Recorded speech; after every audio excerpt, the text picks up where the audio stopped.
Good morning, boys and girls. Happy Monday. Hope you all had a great weekend.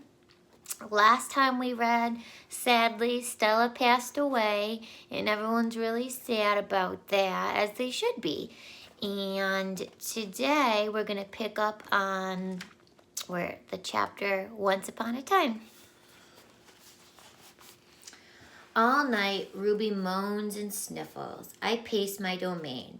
I don't want to fall asleep in case she needs something. Ivan, Bob says gently, get some sleep, please, for your sake and for mine. Bob can't sleep unless he's on my stomach. I hear a stirring. Ivan, Ruby calls. I rush to my window. Ruby, are you all right? I miss Aunt Stella, Ruby sobs, and I miss my mom and my sisters and my aunts and my cousins too.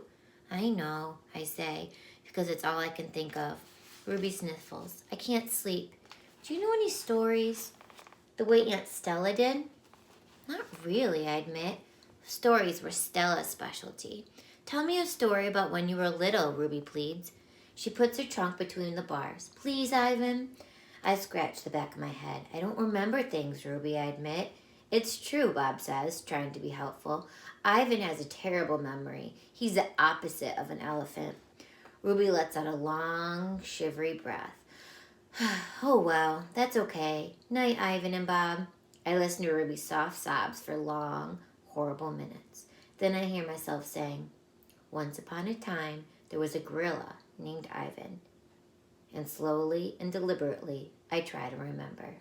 I'm sorry, I always forget every single time. If you're following along, because I know there's a few of you that are, I'm starting on page 123. Next chapter, The Grunt. I was born in a place humans call Central Africa, in a dense rainforest so beautiful, no crayons could ever do justice. Gorillas don't name their newborns right away, the way humans do. They get to know their babies first. We wait to see hints of what might yet be. When they saw how much she loved to chase me around the forest, my parents decided on my twin sister's name, Tag. Oh, how I loved to play tag with my sister. She was nimble, but when I got too close, she would leap onto my unsuspecting father. When I would join her, we would bounce on that tolerant belly until he gave us the grunt, the rooting pig sound that meant enough. That game never got old, although my father might have disagreed. Mud. It didn't take long for my parents to find my name. All day long, every day, I made pictures. I drew on rocks and bark and my poor mother's back. I used the sap from leaves. I used the juice from fruit, but mostly I used mud. And that's what they called me, Mud. To a human, mud might not sound like much, but to me, it was everything. Protector. My family, which humans call a troop, was just like any other gorilla family. There were 10 of us, my father, the silverback, my mother, and 3 other adult females, a juvenile male called a blackback, and 2 other young gorillas. Tag and I were the babies of the group. We squabbled now and then, as families will, but my father knew how to keep us in line with a simple scowl. And for the most part, we were happy to do what we were meant to do, to feed and forage and to nap and play. My father was a master at leading us to the ripest fruit for our morning feast and the finest branches for our night nests. He was everything a silverback is meant to be, a guide, a teacher, a protector. And nobody could chest beat like my father. A perfect life. Gorilla babies and elephant babies and human babies are not so different, except that a gorilla gets to spend the day riding on his mother's back like a cowboy on a horse. It's a pretty great system from the baby's point of view. Slowly, carefully, a young gorilla begins to venture farther and farther away from the safety of his mother's arms. He learns the skills he will need as an adult. How to make a nest of branches, weave them tightly or they will fall apart in the middle of the night. How to beat your chest, cup your palms to amplify the sound. How to go vining from tree to tree, don't let go. How to be kind, be strong, be loyal.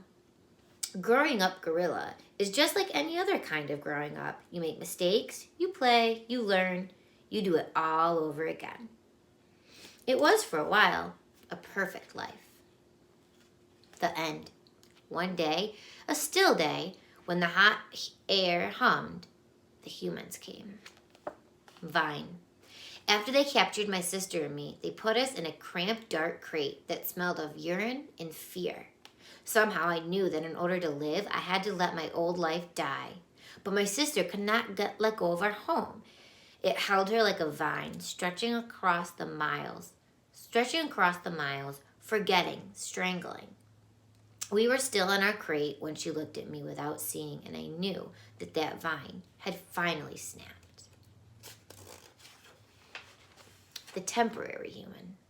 It was Mac who pried open that crate, Mac who bought me, and Mac who raised me like a human baby.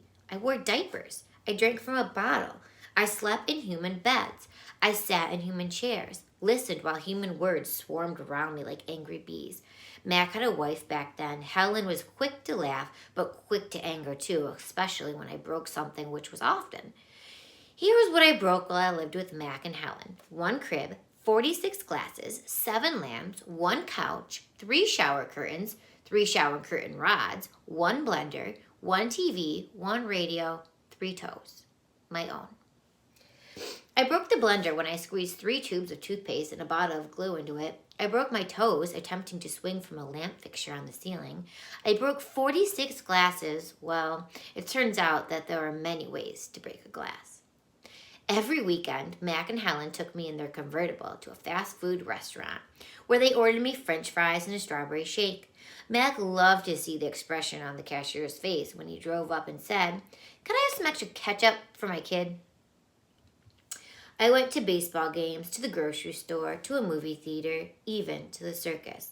They didn't have a gorilla. I rode a little motorbike and blew out candles on a birthday cake. My life as a human was a glamorous one, although my parents, traditional sorts, would not have approved. Here's Ivan as a baby in his human diaper. Do you think Ivan likes that? Hunger. In my new life as a human, I was well tended. I ate lettuce leaves with Thousand Islands dressing and caramel apples and popcorn with butter. My belly ballooned. But hunger, like food, comes in many shapes and colors. At night, lying alone in my poo pajamas, I felt hungry for the skilled touch of a grooming friend or the cheerful grunts of a play fight, for the easy safety of my nearby troop foraging through shadows. Remember what happened to Tag, I told myself? Don't think about the jungle. But sometimes I lay awake, wishing for the warmth of another, just like me, asleep in a night nest of tender prayer plant leaves. I liked having sips of soda poured in my mouth, like a bubbling waterfall, but every now and then I longed to search for a tender stalk of arrowroot, to feel the tease of a mango, just out of reach. Still life. One day, Helen came home with something large and flat, wrapped in brown paper. "Look what I bought today," she said excitedly as she tore off the paper. "A painting to go over the living room couch." "Fruit in a bowl," Max said with a shrug. "Big deal. This is fine art. It's called a still life," Ella explained, "and I think it's lovely." I dashed over to examine the painting, marveling at the colors and shapes. "See," said Mac's wife, "Ivan likes it. Even Ivan likes to roll up poop. Ivan likes to roll up poop and throw it at squirrels," Max said. I couldn't take my eyes off the apples and bananas and grapes in the picture. They looked so real, so inviting, so edible. I reached out to touch a grape, and Helen slapped my hand. "Bad boy, Evan, don't touch." She jerked her thumb at Mac. "Honey, go get a hammer and a nail, would you?" While Mac and Helen were busy in the living room, I wandered into the kitchen. A cake covered in thick chocolate frosting sat on the counter. I like cake. Love it, in fact. But it wasn't eating I was thinking about. It was painting. The frosting peaked and dipped like waves on a tiny pond. It looked rich and gooey, dark and smooth. It looked like mud. I scooped up a handful of frosting. I scooped up another. I headed to the refrigerator door. It was perfect, an empty white waiting canvas. The frosting wasn't as easy to work with as jungle mud. It was stickier and, of course, more tempting to eat. But I kept at it. I scraped off every last bit of that frosting. I may have eaten a little cake too. I don't remember what I was trying to paint. A banana, most likely. I suppose I knew I was going to get in trouble. But at that moment, I just didn't care. I wanted to make something, anything, the way I used to. I wanted to be an artist again. Punishment. I soon learned that humans can screech even louder than monkeys. After that, I was never allowed in the kitchen again. Babies. Back in those days, the Big Top Mall was smaller. It had a pony ride, a wooden train, and bustled around the parking lot. A few bedraggled parrots, and a Shirley spider monkey. But when Mac brought me, a baby gorilla dressed in a crisp tuxedo, to the mall, everything changed. People came from far and wide to have their pictures taken with me. They brought me blocks and a toy guitar. They held me in their laps. Once I even held a baby in mine. She was small and slippery. Bubbles flowed from her lips. She squeezed my fingers. Her rear was puffy with padding. Her legs bowed like bent twigs. I made a face. She made a face. I grunted. She grunted. I was afraid she would fall, that I squeezed her tightly, and her mother yanked her away. I wonder if my mother ever worried about dropping us. She always held on, but that was easier to do when your mother is furry. Human babies are an ugly lot. Their eyes are like our babies' eyes. Too big for their faces and for the world. Beds. One day, after many weeks of loud talking, Helen packed a bag and slammed the front door and never came back. I don't know why. I never know the why of humans. That night, I slept with Mac in his bed. My old nests were woven of leaves and sticks and shaped like his bathtub, cool green cocoons. Mac's bed, like mine, was flat, hot, without sticks or stars. Still, he made a sleeping sound like the rumble my father used to make when all was well, a sound from deep inside his belly. My place. Mac grew sullen. I grew bigger. I became what I was meant to be. Too large for chairs, too strong for hugs, too big for human life. I tried to stay calm, to move with dignity. I did my best to eat daintily, but human ways are hard to learn, especially when you're not a human. When I saw my new domain, I was thrilled, and who wouldn't have been? It had no furniture to break, no glass to smash, no toilets to drop Mac's keys into. It even had a tire swing. I was relieved to have my own place. Somehow, I didn't realize I'd be there quite so long. Now I drink Pepsi, eat old apples, watch reruns on TV. But many days I forget what I'm supposed to do. Am I a human?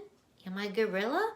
Humans have so many words, more than they truly need. Still, they have no name for what I am. Here's Ivan's tire swing in his domain. 9,876 days. Ruby is finally asleep. I watch her chest rise and fall. Bob, too, is snoring. But my mind is still racing. For perhaps the first time ever, I've been remembering. It's an odd story to remember, I have to admit. My story has a strange shape. A stunted beginning and an endless middle. I count all the days I've lived with humans. Gorillas count as well as anyone, although it's not a particularly useful skill to have in the wild. I've forgotten so many things, and yet I always know precisely how many days I've been in my domain. I take one of the magic markers Julia gave me. I make an X, a small one, on my painted jungle wall. I make more X's and more. I make an X for every day of my life with humans. My marks look like this. The rest of the night, I mark the days when I am done. My wall looks like this.